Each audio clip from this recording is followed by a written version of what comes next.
Es el turno de presentar el segundo panel de esta jornada que tiene como temática abordar los conflictos y cuestiones especiales de la Administración de la Salud. Está a cargo de la doctora Patricia Leva, directora de la Caja de la Abogacía por el Departamento Judicial de Mercedes. La recibimos con un fuerte aplauso.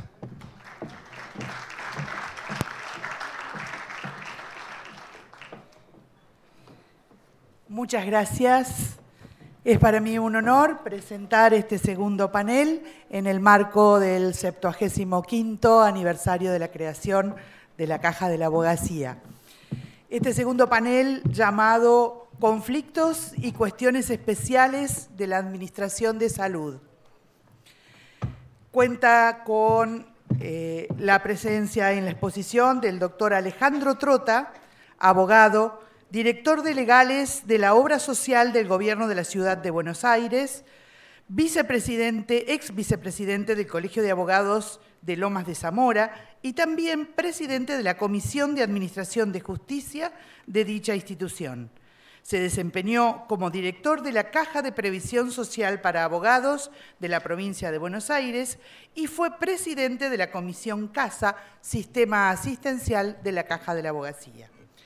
El doctor Gabriel Montero, médico pediatra, especialista en salud pública y docente en el Departamento de Salud Pública de la Universidad de Buenos Aires. Exdirector provincial de Atención Primaria en la provincia de Buenos Aires y gerente de auditoría del Instituto Nacional de Obras Sociales. Durante 25 años fue gerente en el Hospital Italiano de Buenos Aires y durante 20 años ejerció su profesión en la terapia intensiva del Hospital de Niños de la Ciudad de La Plata. Participó en la redacción de la Ley 23.660 y 23.661 de Obras Sociales y Seguro Nacional de Salud.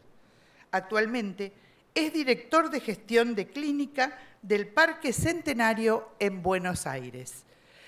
Tenemos que pedir disculpas por la alteración del orden previsto, en virtud de que la doctora Claudia Brolese, por un inconveniente de último momento, no ha podido presentarse. Con ustedes, los expositores.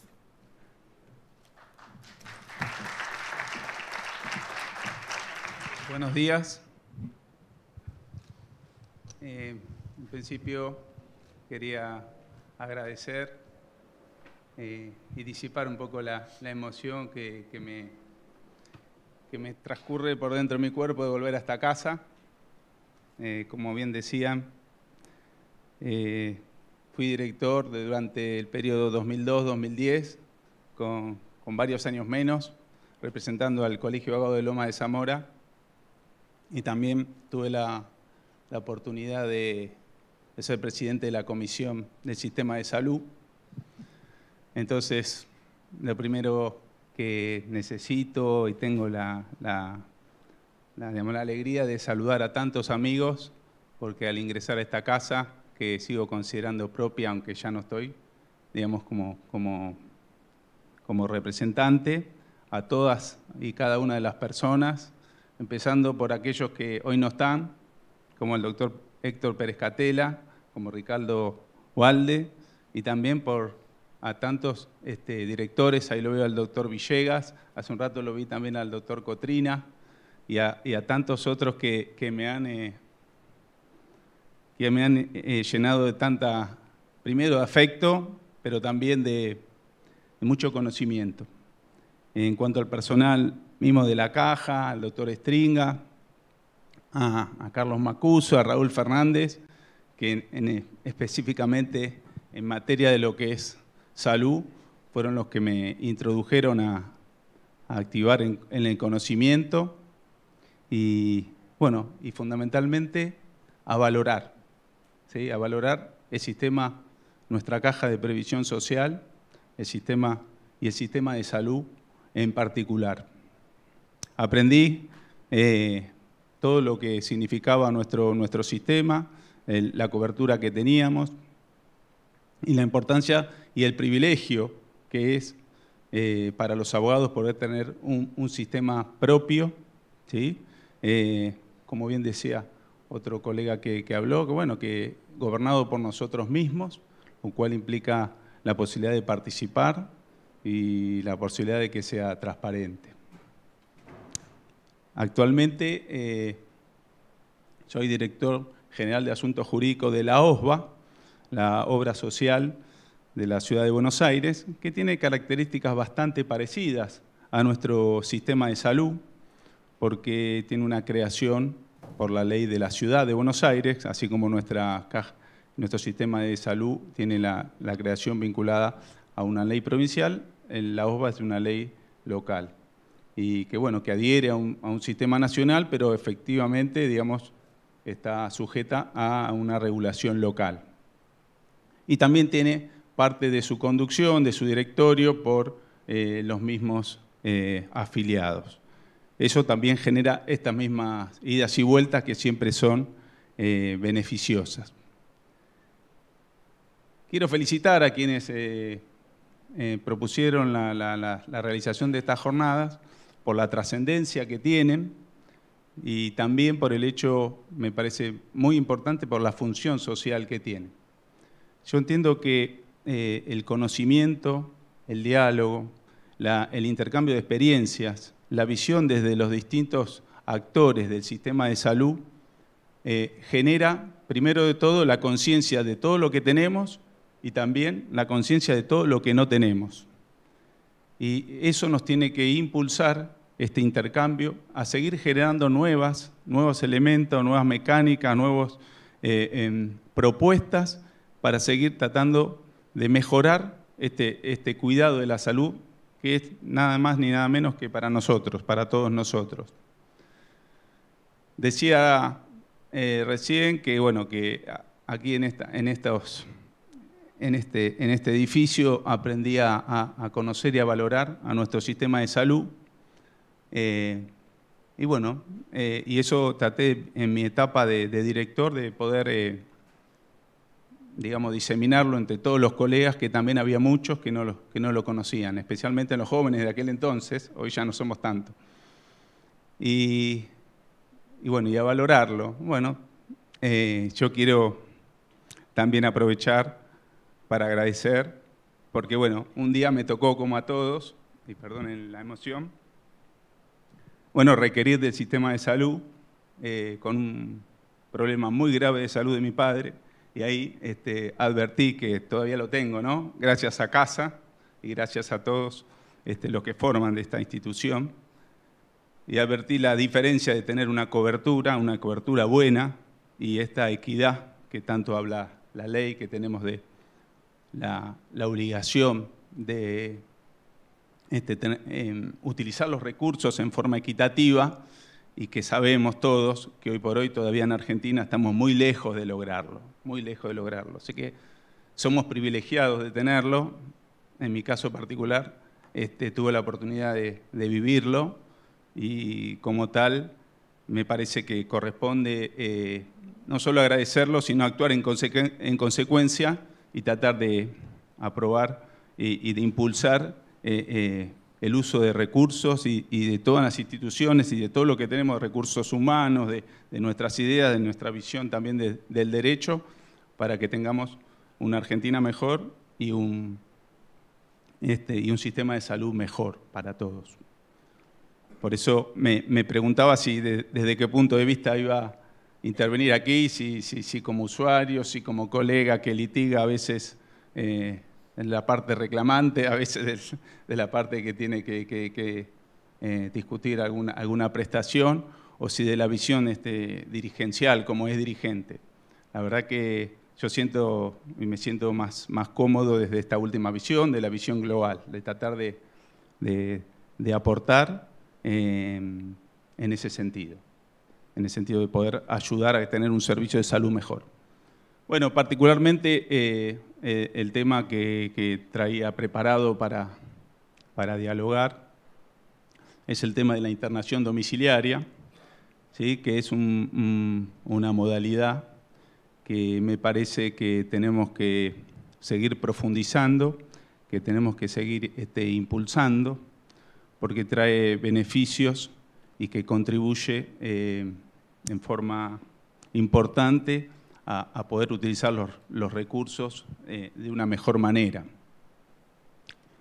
Ustedes saben que esta modalidad nació en forma imperativa allá por los años 40 en Estados Unidos por la saturación de las camas de los hospitales, entonces no había más donde atender.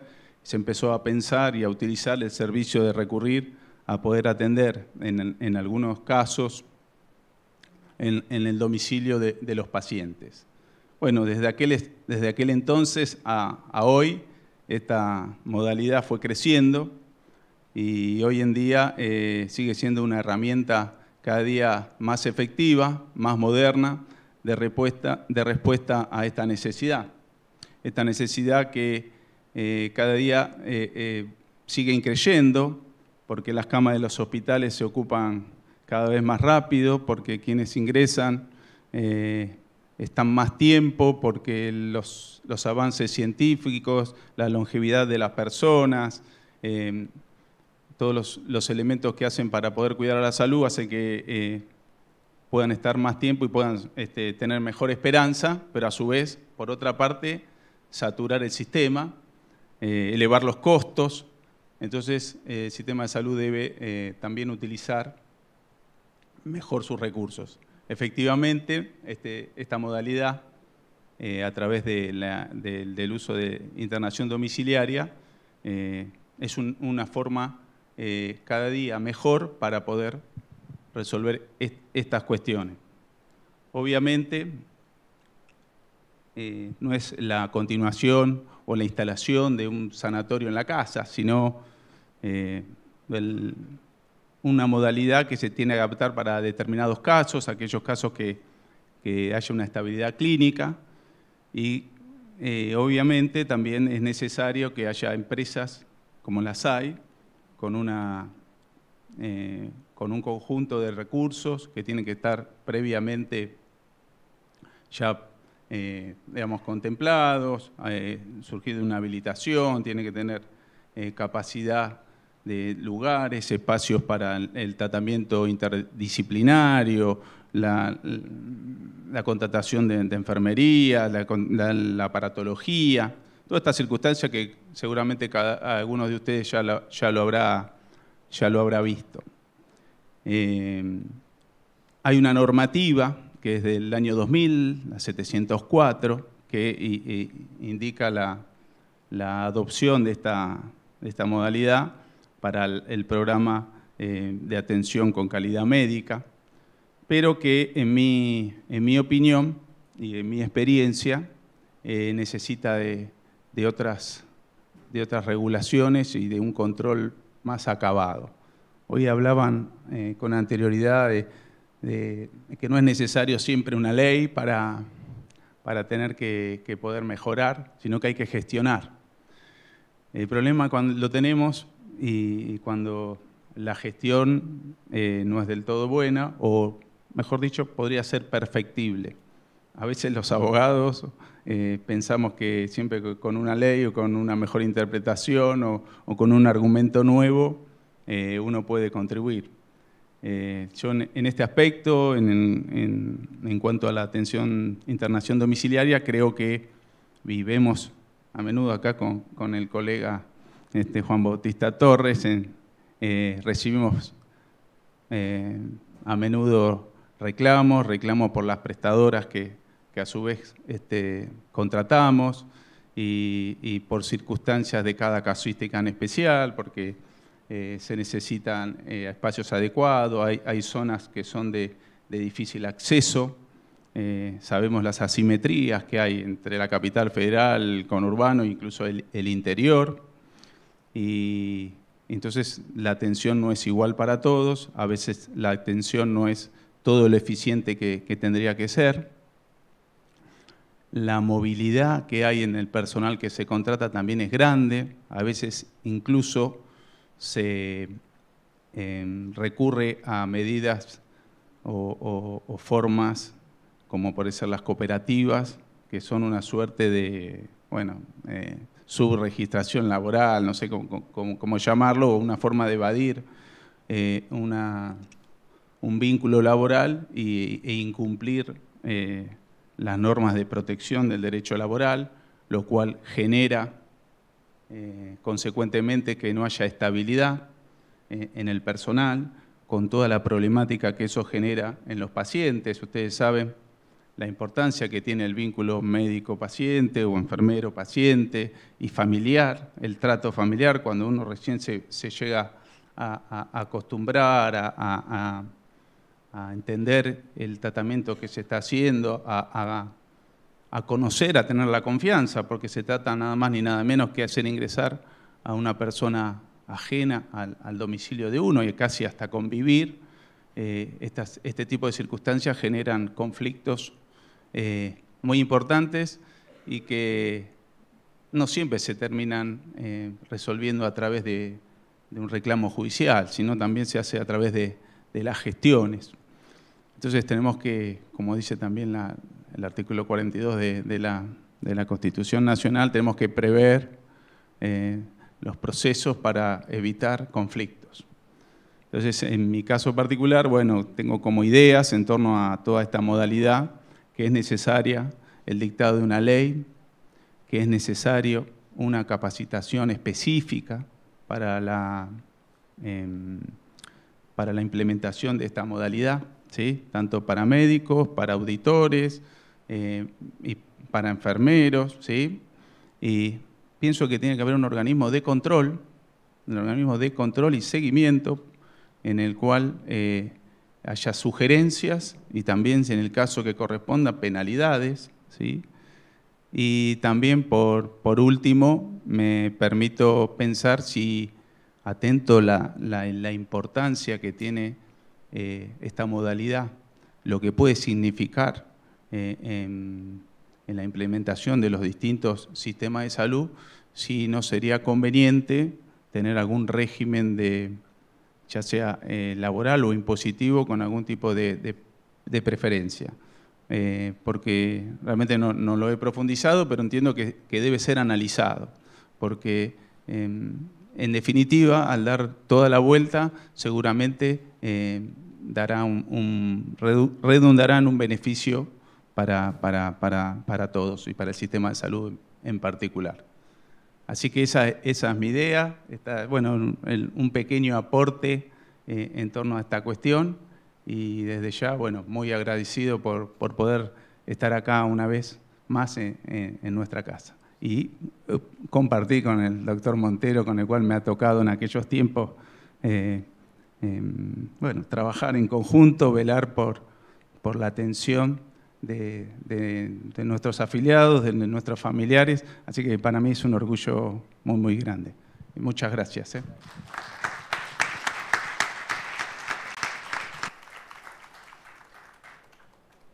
Bueno, buenos días a todos y muchísimas gracias por la invitación y poder estar acá en la celebración del 75 aniversario de la Caja de Abogacía.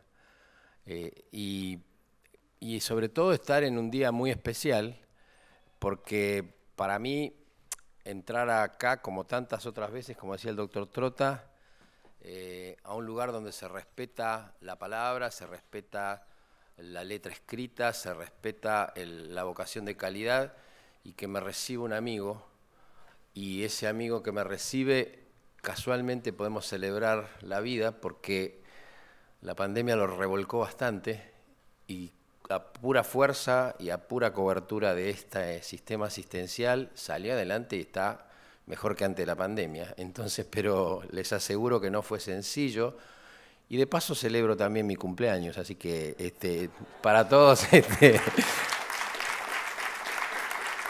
es una verdadera celebración estar acá, y sobre todo rescatando el espíritu solidario de las cajas profesionales, que fueron fundadas, en este caso, hace más de 75, y en algunos casos hay más de 70 cajas profesionales en Argentina.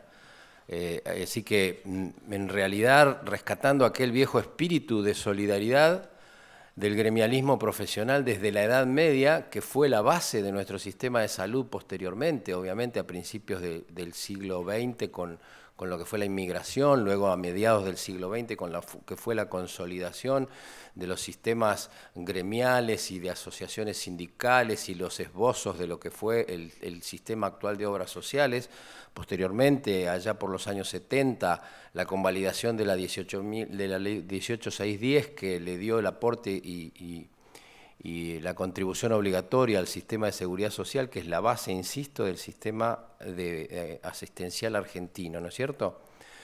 Esta caja rescata esos valores y rescata además buena parte de lo mejor que ha habido en la tradición del gremialismo profesional, sin fines de lucro, con transparencia y con buena gestión. El doctor Trota y también los anteriores expositores marcaron muy justamente en la mesa que muchas veces los argentinos solemos confundir tres planos de las organizaciones, sean cualquier tipo de organizaciones, y los abogados y los médicos coincidimos en este punto.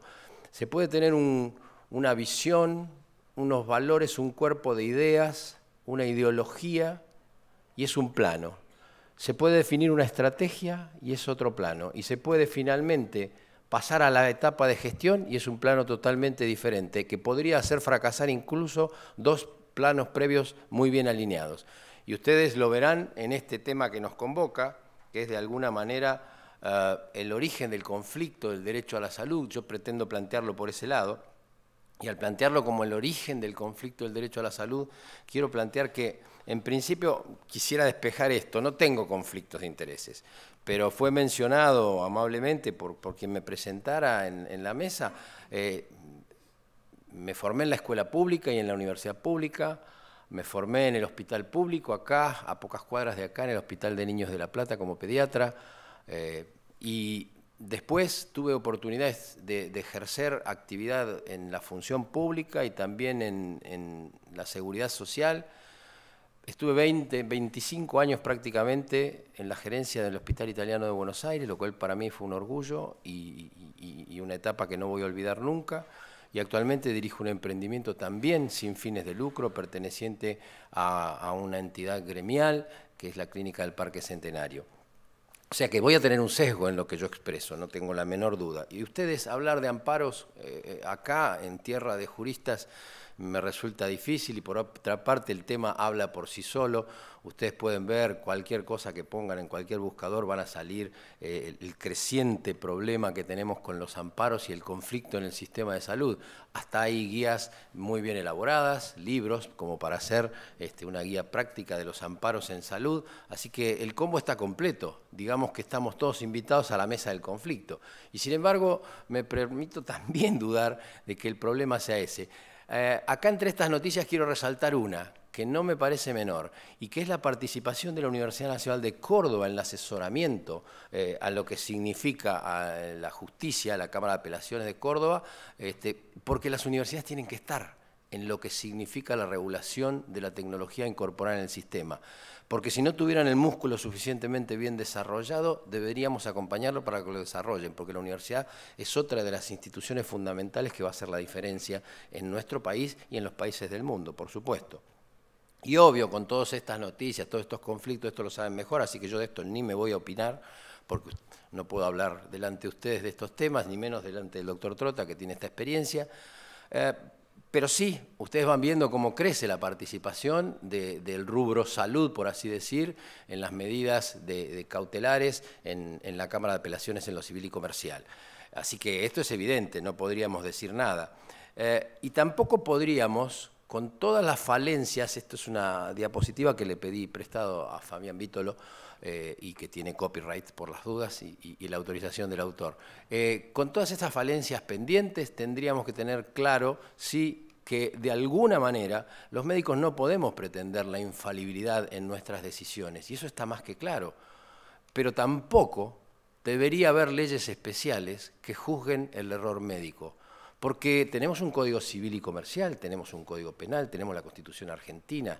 ¿Por qué todo el tiempo está buscándose registros especiales y no digamos fueros, pero sí sistemas especiales de penalización del error médico, cuando la Organización Mundial de la Salud viene diciendo, y con todo sentido común, que penalizar el error es un gravísimo error, porque se barre abajo de la alfombra, porque se va a esconder en lugar de tomar la oportunidad desde el proceso de atención. Todos sabemos que la teoría del error no es la teoría del último efector, sino la teoría de un sistema que tiene posibilidades de ser mejorado todo el tiempo. Entonces, desde ese punto de vista, creo que estamos cometiendo errores si penalizamos bajo esa forma. Obviamente que sabemos que en esto se mueven intereses muy poderosos. Fíjense, esto es de septiembre, principios de septiembre, o sea que hace muy poquito. Bayer, y es de la página es del Departamento de Justicia de Estados Unidos, y un laboratorio que tuvo que pagar 40 millones de pesos para caducar un proceso judicial por soborno a hospitales públicos, que a su vez promovieron en los beneficiarios del Medicare y el Medicaid en Estados Unidos amparos que tuvieron que ser atendidos, y después se demostró que estos medicamentos tenían un fuerte lobby de este laboratorio, pero ojo, porque tampoco se trata de desconocer que la justicia debería asesorarse mejor, porque también una idea que tengo es, ¿qué tal si hacemos participar a la justicia dentro de las agencias de evaluación de tecnología?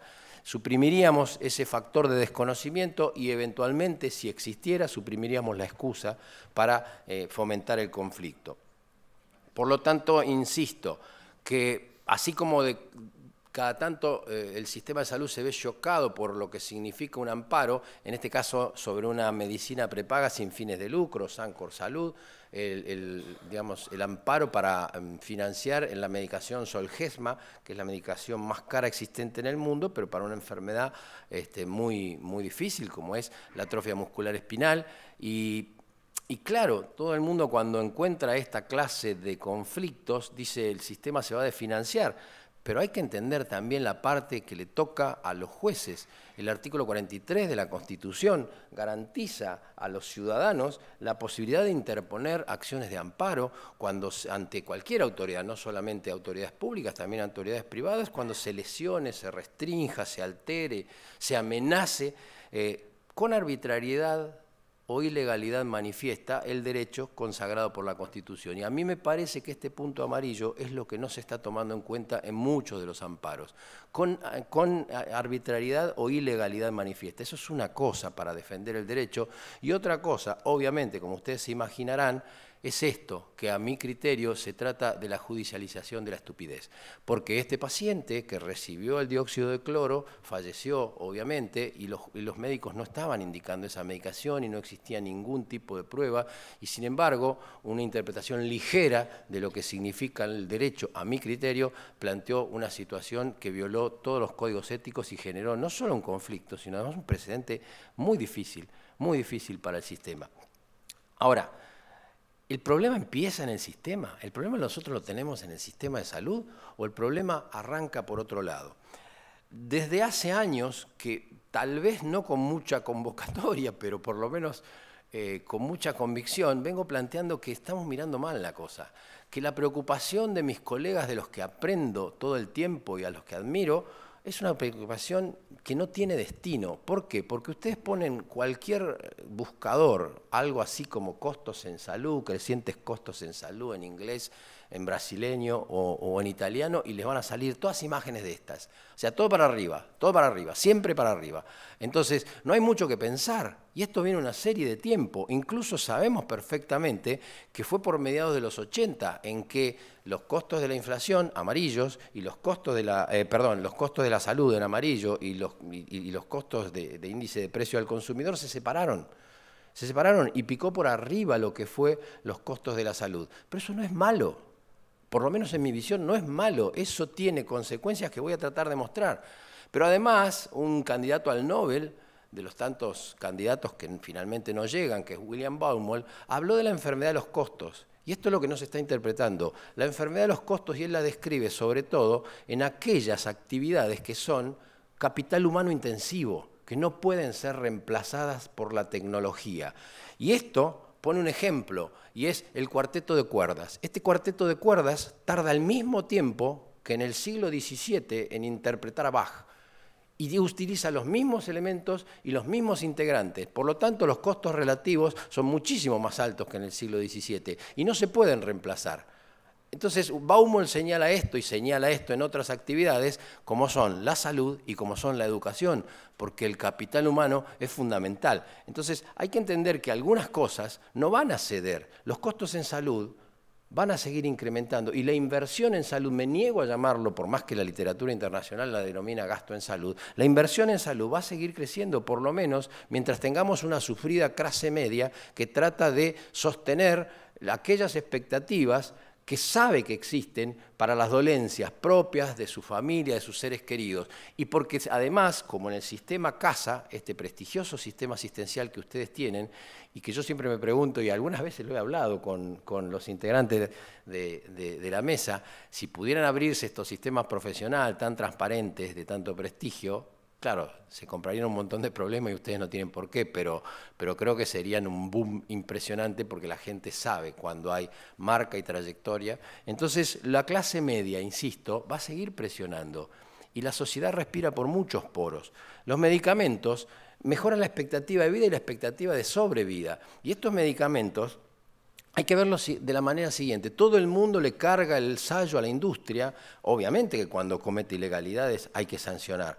Pero todo el mundo le carga el sayo a la industria. Sin embargo, ¿es la industria, digamos, el origen del problema o es solamente un socio mayoritario que tiene demasiadas acciones en el sistema de salud y tal vez haya que regular de algún modo eso? Porque a mi criterio, no nos olvidemos de esto, trabajo interesantísimo de un economista estadounidense, Lichtenberg, que es asesor de los organismos públicos de los Estados Unidos y no trabaja prácticamente en la actividad privada, es decir, que su sesgo de opinión no va a estar tomado a favor de la industria. Y sin embargo, este trabajo demuestra que prácticamente en 13 años, la incorporación de medicamentos ayudó a mejorar las expectativas de vida y la sobrevida en patologías como el cáncer. Y si bien este trabajo lo toma obviamente la Fundación Weber, que trabaja, depende, no sé exactamente la relación jurídica, con CAEME, que es la Cámara de Medicamentos de la industria farmacéutica, pero también es cierto que se basa en trabajo de Lichtenberg, que yo me lo fui a leer, y que reconoce perfectamente que de no haber existido esta introducción de medicamentos, se habrían perdido 148 millones de vidas en un periodo de 13 años. ¿Por qué? Porque además la sobrevida hubiera sido, o por lo menos el problema de la mortalidad hubiera sido 2,3, 2,6, 2,8, quiere decir casi 300% más. Entendamos que la medicación y la industria, lejos de ser el enemigo, tiene que ser un participante, un aliado, que tiene que tener una regulación lógica en el sistema de salud. Y aquí está en el gráfico pasado a una forma más entendible, cómo se va mejorando. Y quiero decir una cosa, para beneficio de todos nosotros, para beneficio de nuestros seres queridos, la lucha por la prolongación de la vida cuando uno tiene una patología como el cáncer no es una lucha binaria. Aparece un fármaco y ya nos curamos.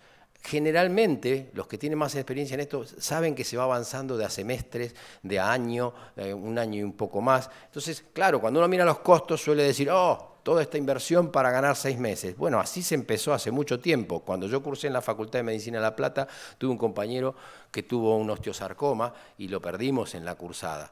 Pero hoy en día prácticamente es una enfermedad tomada a tiempo que es totalmente reversible, ni siquiera con amputaciones porque se hace el reemplazo óseo masivo. Entonces, claro, hay una diferencia, por supuesto que hay una diferencia cuando ustedes están tomando el acceso a la medicación. Fíjense la sobrevida en años, cómo se va separando en Argentina de los Estados Unidos en este caso. ¿Pero por qué? No porque el sistema de Estados Unidos necesariamente sea mejor, el acceso a los medicamentos de última línea es mejor. Ahora, no estoy planteando que haya que meter todo adentro y voy a tratar de decirlo un poquito más adelante. La otra pata es la tecnología. Bueno, quienes acá vienen del área del sistema de salud, CASA, o son auditores médicos, colegas míos, saben que este es un conflicto que está presente hace bastante tiempo, pero permanentemente. Yo viví la época de la introducción del stent en las angioplastías y las protestas de lo que significaban los aseguradores pagadores. Y acá quiero hacer una pausa.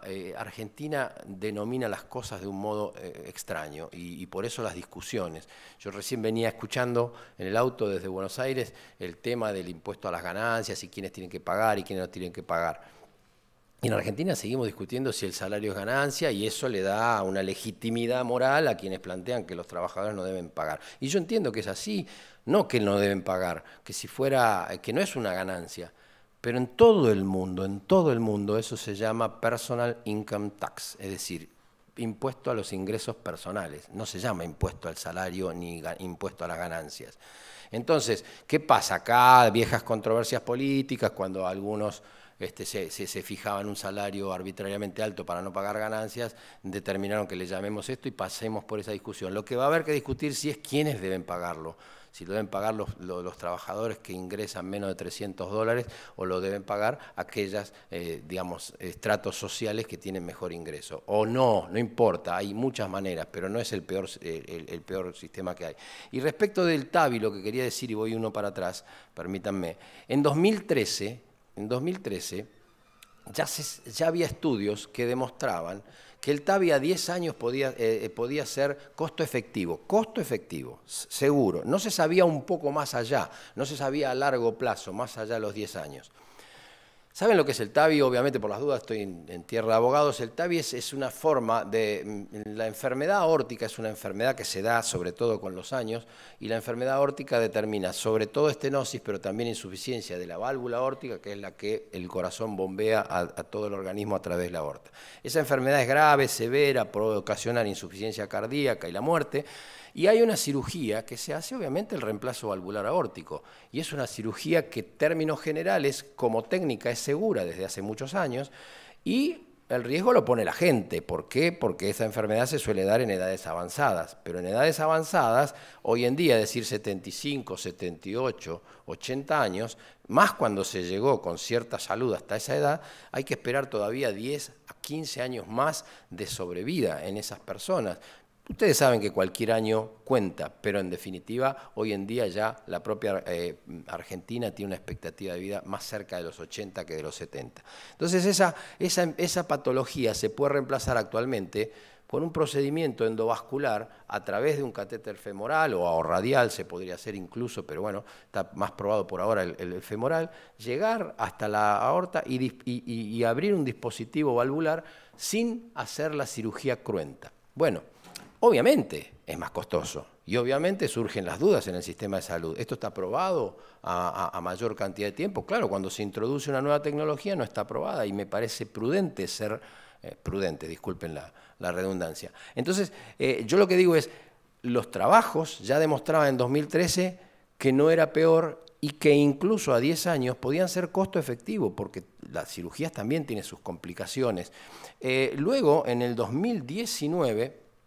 ya tenían, en definitiva, una serie de trabajos de muy buena calidad que demostraban que, salvo por la insuficiencia aórtica, porque el tipo de válvulas podía producir un leak quiere decir un filtrado perivalvular de alguna manera, la diferencia, quiero decirles, es entre una cirugía, que en buenas manos es una cirugía reglada y segura, sobre todo si el paciente tiene buenas condiciones, en las cuales va a estar 6, 7, 8 días a través de una esternotomía, digamos, una cirugía a cielo abierto de corazón, versus un procedimiento intravascular en el cual el paciente al otro día se va a la casa. Eso es lo que hace la presión fuerte sobre la incorporación de esta tecnología y por eso hay que medirla, porque ninguna tecnología está exenta de riesgo. Bueno, en la práctica se veía que tenía menos insuficiencia renal, menos fibrilación auricular, tenía un poco más, en todo caso, eso sí, de colocación de marcapasos por arritmia, de marcapasos permanentes. Bueno, eso en 2019. En 2021 el sistema de salud australiano, que es un sistema de salud público financiado por impuestos, que es bastante rígido en las incorporaciones, ya está evaluando el bajo riesgo, es decir, pacientes de 50, 40 años que tienen esta patología, como para incorporarla. Pero esto hay que evaluarlo, a ver si lo incorporamos en el sistema de salud. Y entonces... En Inglaterra existen las guías clínicas, y ahora les comento qué guías clínicas son, una para la estenosis valvular y otra para lo que significa la estenosis, digamos, la estenosis de la válvula implantada, el valve-in-valve, que significa ni más ni menos que volver a hacer otro procedimiento endovascular y colocar arriba de esa válvula que se colocó hace un tiempo y fracasó una nueva válvula. Están evaluando hasta esto en pacientes, incluso esto es en Inglaterra. Y quiero contarles por qué el NICE, por qué tomo estas guías. Normalmente cuando teníamos alguna controversia con auditores, con los sistemas de cobertura, yo trataba de anclarme en el NICE, porque es la agencia de salud que evalúa tecnologías, que es más astringente de todas. Es la que menos incorpora rápidamente la tecnología, la que evalúa más la evidencia y la que evalúa el costo-efectividad. La FDA es una buena agencia para evaluar la seguridad y la calidad de los procedimientos que intervienen, pero no evalúa costo-efectividad. La agencia europea en general sigue bastante las indicaciones, digamos, de la incorporación de tecnología plausible, pero el NICE, miren, para que tengan una idea, fue el último de los sistemas de salud que incorporó el nusinersen para la atrofia muscular espinal, también ese medicamento que ha generado tantas colectas y ese tipo de cosas, y que a mí, en el Hospital de Niños de La Plata, con mucha capacidad de mis colegas, me tocó tratar varios chiquitos y realmente son situaciones dramáticas. A veces uno sabe que el estadio 1, Werning-Hoffmann, tiene muy poca chance, pero bueno, hay que lidiar con la familia, con los padres, con el propio chiquito, con esos ojos que están absolutamente vívidos y no es sencillo para nadie, no es sencillo para nadie. Habrá que tener la frialdad de los estrategas. Pero por eso les citaba el NICE, porque el NICE, si la incorpora como guía, pero para mí, en términos generales, no les quiero decir que con esto sea una vez, pero para mí ya está. Si la incorporó el NICE, que es el último que incorpora. Bueno, en 2019 salió una evaluación de la CONETEC, la Comisión Nacional de Evaluación de Tecnologías. ¿Y qué dijo la CONETEC? Dijo que estaba el TAVI restringido en todo, excepto en los inoperables.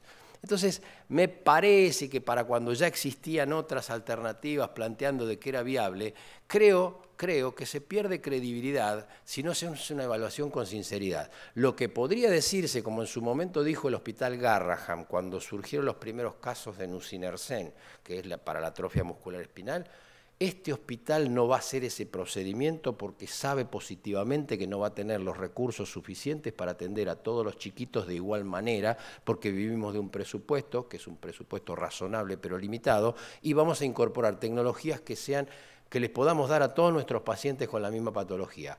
Y debe haber sido un auditorio como este, con abogados, con bioticistas, con médicos, con neurólogos, con familiares, etcétera, y sacar una exposición. También puede decir eso la Comisión Nacional de Evaluación de Tecnología, pero si dice esto cuando ya existía evidencia abrumadora de que el procedimiento podía ser aplicado en buena parte de los casos, solo porque es más costoso, se pierde la credibilidad.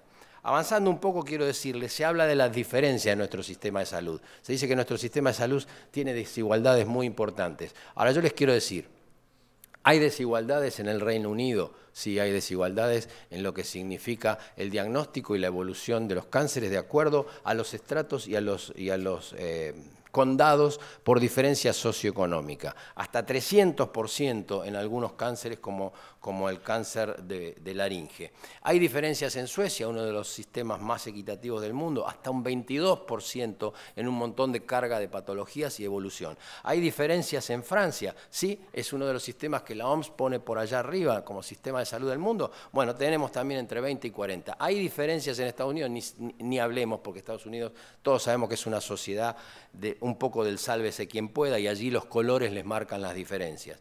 Hay diferencias en Japón, otra de las sociedades muy equitativas, y también tenemos diferencias, ustedes pueden ver por los colores. En Australia, en la mortalidad infantil, en la mortalidad de la infancia, mejor dicho, hay diferencias también entre distintos distritos. ¿Y esto se debe a qué? Se debe ni más ni menos a esto que para mí es el origen del conflicto del sistema de salud. No es un conflicto entre abogados y médicos, no es un conflicto entre jueces y coberturas, no es un conflicto entre las familias y las coberturas. Es un conflicto que está dado fundamentalmente por una sociedad desigual. Si ustedes miran ese mapa, y esto es un mapa de Wilkinson y Pickett, que están todos los países del mundo, y en el eje horizontal están los niveles de ingreso per cápita, y en el eje vertical la expectativa de vida. Ustedes se dan cuenta que no hay ninguna relación, porque si bien hay dos brazos, ustedes se dan cuenta que hay países que están en la base recibiendo muy poquito de ingreso, pero de todas maneras esos mismos países tienen mucho más expectativa de vida.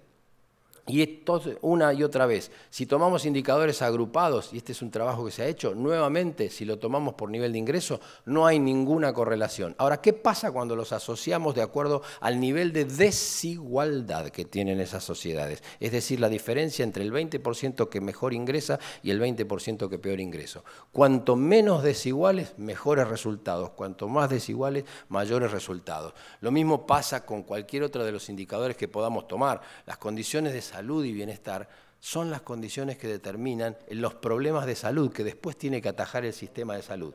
La OMS tiene una medición parecida. En el Journal of American College of Cardiology apareció nuevamente el impacto que tiene la desigualdad frente a lo que significa la insuficiencia cardíaca. Y si les muestro esto es porque una y otra vez estamos viendo que la desigualdad es importante y porque una y otra vez nos estamos manejando pidiéndole al sistema de salud que resuelva temas que están antes que el sistema de salud. Porque cuando nosotros vemos estas imágenes, acá nomás, en cualquier lado, nos damos cuenta, o el coeficiente de Gini, que es un coeficiente que mide la desigualdad, y que nuestro indicador de 0,41 es malo, o que tenemos más del 50% de la población infantil en situación de pobreza, o que tenemos inseguridad alimentaria en más del 30%, o que tenemos un problema de servicios esenciales, que como las cloacas con un 30%. Bueno, 2/3 de la niñez urbana de la Argentina, 2/3 de la niñez urbana de la Argentina tienen alguna, medido por la UCA, situación de pobreza multidimensional. Entonces después se ve esto, y cuando se ve esto, que es la diferencia de mortalidad infantil entre las distintas ciudades y el promedio, de distintas provincias y el promedio nacional, se dice es porque el sistema de salud argentino es muy malo.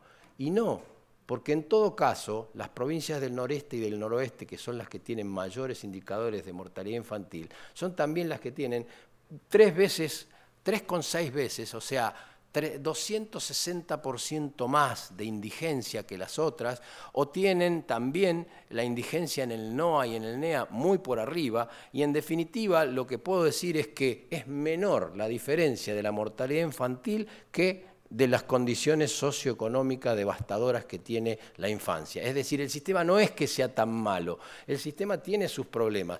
Y ahora tomemos el último punto que quiero señalar, y es, la consultora McKinsey hizo una encuesta multinacional para ver qué estaba pasando después de la pandemia con los puestos de trabajo, y esto lo conversamos todos nosotros muy frecuentemente. Y vio lo siguiente: las empresas y las organizaciones están perdiendo gente. Hay una crisis de los empleos formales que venía de antes de la pandemia, pero que se agudizó después de la pandemia, con un 40% de las personas que están empezando a cambiar o dejar su empleo. Obviamente que esto es un problema para los sistemas que necesitan de experiencia y de habilidades y competencias. Bueno, veamos qué nos pasa a nosotros. La hotelería está allá arriba, luego la industria, luego las oficinas. La salud no es, una vez más, la salud da muestras que no es el peor de los sectores, pero aún así, 1/3 está pensando la posibilidad de cambiar de puesto de trabajo en la salud. Y entonces, nosotros vivimos una pandemia tremenda. Entonces teníamos un momento donde pensamos que íbamos a poder tener, de alguna manera, un sistema de salud que diera respuestas, y de hecho fue muy crudo, fue muy duro. Se prepararon para dar la pelea, nos preparamos para dar la pelea, para cuidar a los que podían resguardarse en sus trabajos domiciliarios. Recuerden estas imágenes que son bastante impactantes. Bueno, fueron a la pelea, encontraron situaciones críticas, encontraron derrotas, encontraron momentos muy dramáticos, pero a posteriori de eso aparecía como un reconocimiento de la gente, un reconocimiento de la sociedad. Ahora, ¿los reconoció la sociedad?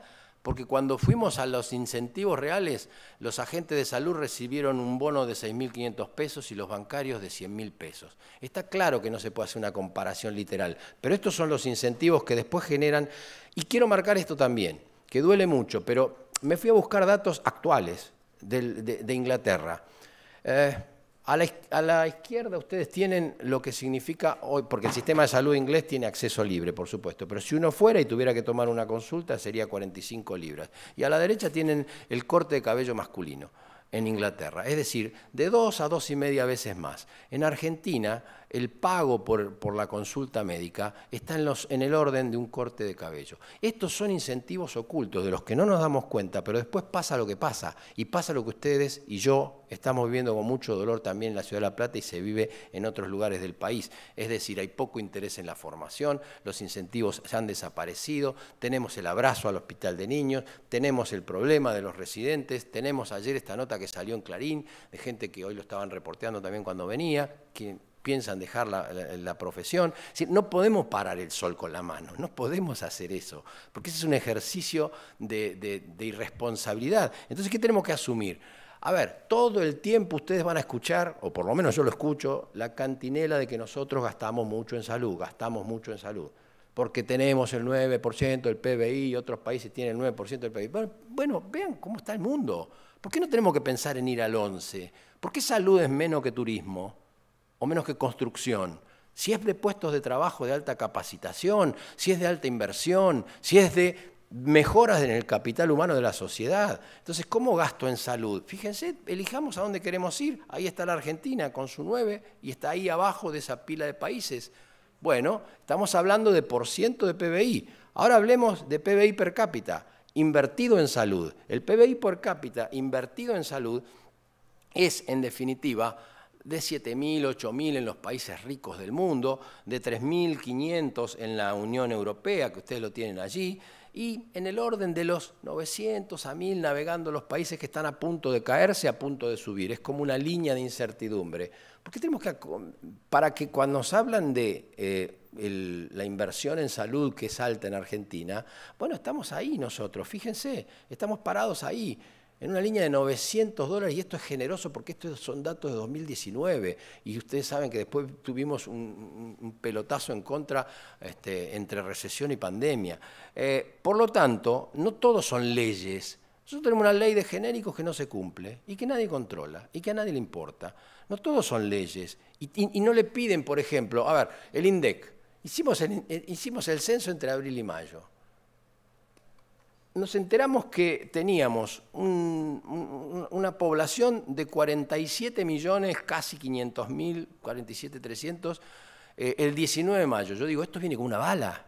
Esto vamos a tener todos los datos para tomar decisiones que en la demografía tiene que ver con los sistemas de salud también. Bueno, desde entonces, no tuvimos más nada. Es decir, no podemos... Ahora, ¿ustedes escucharon a alguien que diga que si la Argentina fuera un país unitario, entonces tendríamos las estadísticas censales? No. Pero cada vez que surge este tema dicen, no, si nosotros tuviéramos un sistema centralizado de salud, entonces nosotros tendríamos mejores resultados. Para ir terminando, quiero decirles, el sistema de salud argentino, a mi criterio, es muy bueno. Las encuestas lo ponen entre los últimos problemas que tiene la gente, pese a que ustedes que viven probablemente administrando y gestionando, o en mi caso, o el caso del doctor Trota, estamos preocupados. Pero la población se siente bastante segura. ¿Hay mucho para mejorar? Sí, hay muchísimo para mejorar. Obviamente, esa mejora tiene que centrarse, sobre todo en una robusta información que hoy no está porque no se busca, porque las sociedades científicas la tienen, pero no están integradas. Y tiene que incentivar la calidad y las buenas prácticas. Es decir, también hay que invertir, sin embargo, no abandonemos esta decisión. Hay que invertir más en dinero y más en gestión. Y cuando digo gestión, hablo de tecnología de gestión. Y por último, decir que el origen de los conflictos está antes y no después del sistema. Muchas gracias.